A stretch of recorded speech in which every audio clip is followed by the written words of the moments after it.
নমস্কাৰ বন্ধু বান্ধৱীসকল, পুনৰবাৰ স্বাগতম জনাইছোঁ এনচি স্মাৰ্ট টিপছৰ অন্য এটা নতুন ভিডিঅ'লৈ। আশা কৰোঁ আপোনালোক ভালে কুশলে আছে।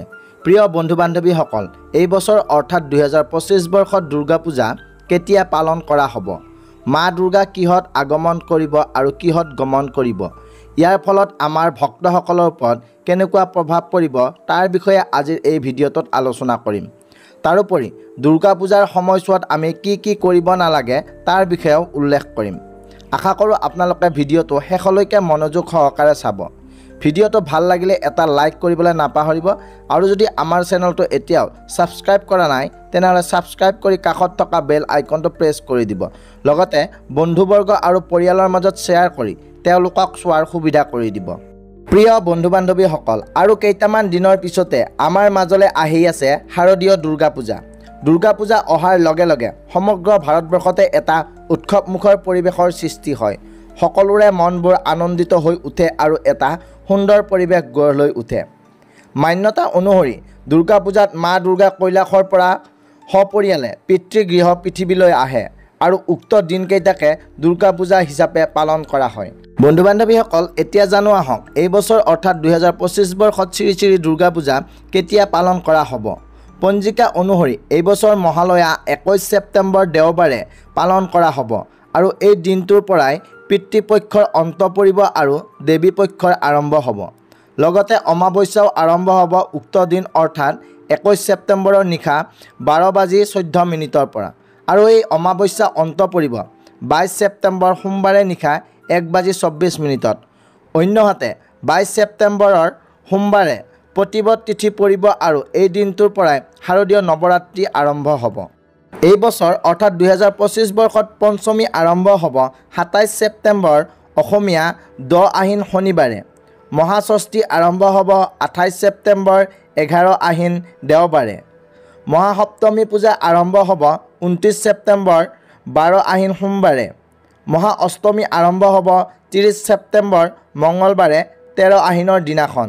ঠিক তেনেদৰে মহানৱমী আৰু বিজয়া দশমী আৰম্ভ হ'ব 1 অক্টোবৰ 14 আহিন বুধবাৰে আৰু 2 অক্টোবৰ 15 আহিন বৃহস্পতিবাৰে।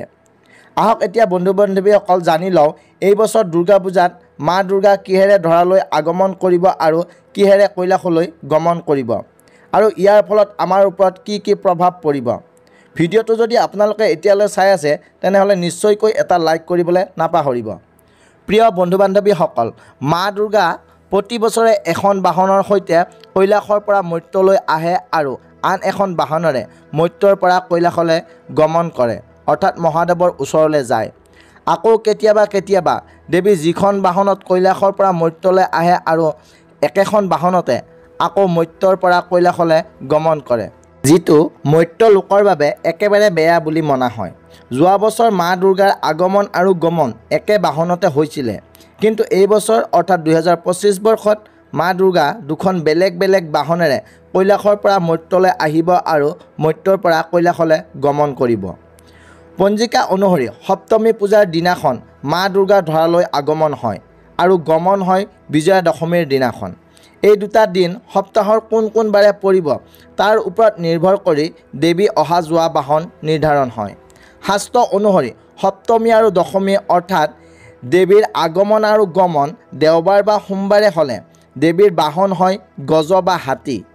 সপ্তমী বা দশমী শনিবাৰ বা মঙলবাৰ হ'লে দেৱীৰ বাহন হয় ঘটক বা ঘোঁৰা। সপ্তমী আৰু দশমী বৃহস্পতিবাৰ বা শুক্ৰবাৰ হ'লে দুৰ্গা দেৱীৰ বাহন হ'ব দোলা বা পালকি আৰু সপ্তমী আৰু দশমী বুধবাৰ হ'লে দেৱীৰ বাহন হ'ব নৌকা অৰ্থাৎ নাও। হিন্দু শাস্ত্ৰ অনুসৰি মা দুৰ্গা এই আগমন আৰু গমনৰ বাবে যি বাহন নিৰ্ধাৰণ হয় তাৰ ওপৰত নিৰ্ভৰ কৰি মনুষ্য জাতিৰ মংগল আৰু অমংগল সুনিশ্চিত হয় বুলি মান্যতা আছে। এই বছৰ মহাসপ্তমী পৰিছে সোমবাৰ, সেইবাবে সোমবাৰে দেৱী দুৰ্গাৰ আগমন হ'ব গজ বা হাতীত আৰু এই বছৰ বিজয়া দশমী পৰিছে বৃহস্পতিবাৰে, অৰ্থাৎ বৃহস্পতিবাৰে দেৱী দুৰ্গা দোলা বা পালকিত বহি কৈলাশলৈ গমন কৰিব, অৰ্থাৎ মা দুৰ্গাৰ আগমন হ'ব গজ বা হাতীত আৰু গমন হ'ব দোলা বা পালকিত। শাস্ত্ৰ অনুসৰি গজ বা হাতী দেৱীৰ সকলোতকৈ প্ৰিয় উৎকৃষ্ট বাহন। দেৱীৰ আগমন আৰু গমন হাতী হ'লে শাস্ত্ৰ অনুসৰি মৰ্ত্যলোকত সুখ শান্তি আৰু উন্নতি হয়। সকলো ভক্তৰ মনোকামনা পূৰণ হয়। পৰিশ্ৰমৰ সুফল পায় মৰ্ত্যলোকৰ অধিকাৰীসকলে।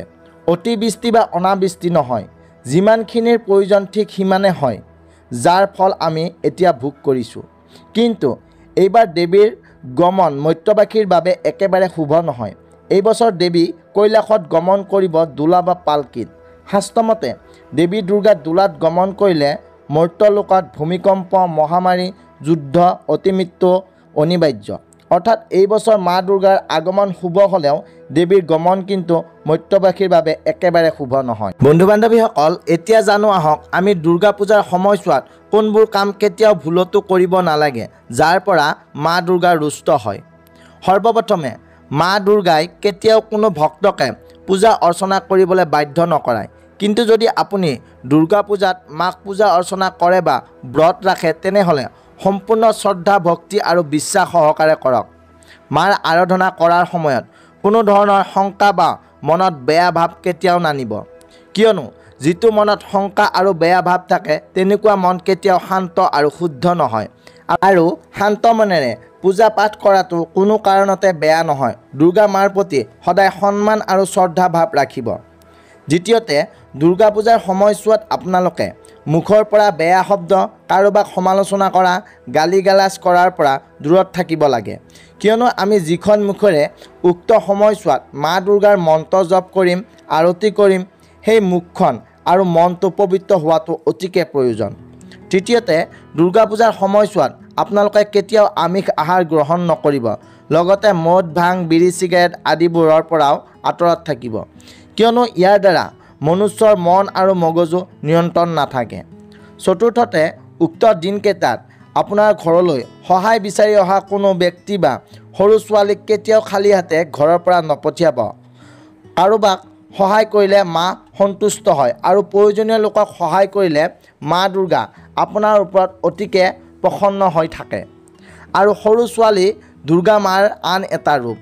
মান্যতা অনুসৰি এই দুৰ্গা পূজাৰ দিনকেইটাত দুৰ্গা মা সৰু ছোৱালীৰ ৰূপ ধাৰণ কৰি বিচৰণ কৰে মৰ্ত্যলোকত।